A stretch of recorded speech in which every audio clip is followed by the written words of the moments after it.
Avant de remplir la partie du chapitre 2 qui correspond à la section 1.6 de Séguin, on va aller voir qu'est-ce que mon résumé contient et on va le comparer avec un résumé de Séguin. Donc pour la section 1.6, je vais vous inviter à ouvrir le livre de Séguin à la page 63. Dans mon résumé, cela se retrouve à la deuxième page du résumé. C'est important de comparer avec Séguin parce que vous allez voir que je donne à la fois plus d'équations et surtout ma nomenclature est différente de ce qu'on retrouve dans Séguin. Il y a 5 grandes catégories d'équations, donc faites une comparaison avec ce qu'on retrouve dans Séguin. Des fois, il y a des livres de physique qui en donnent juste 3, etc.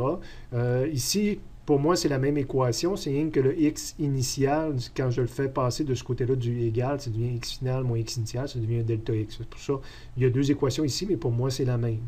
Après ça, l'équation de la vitesse, même chose. Quand je fais passer mon vitesse initiale, ça devient un delta Vx. Donc ça, c'est la même équation, la même deuxième équation. Équation extrêmement importante. La vitesse selon x en fonction de x, ou encore souvent, moi, je l'appelle l'équation des vitesses au carré. Okay. 2 formes équivalentes, dépendant de ce qui nous est fourni. Qu'on les mette au carré de façon qu'il y ait un signe ou qu'il n'y ait pas de signe, qu'on prenne les modules, ça donne la même chose. On verra qu'il y a quand même une exception des fois qu'il faut prendre l'une ou l'autre. Quand on est en une dimension, on peut toujours prendre la deuxième qui nous fait moins de choses à écrire. Les équations de la moyenne, c'est un exemple. Souvent, ces 3 équations-là, on les retrouve dans tous les livres de physique. Les équations avec la moyenne, on ne les retrouve pas nécessairement dans tous les livres de physique, mais ils nous permettent des beaux raccourcis des fois, puis sont disponibles, on peut les retrouver sur Internet. Donc moi, je les fournis à mes étudiants.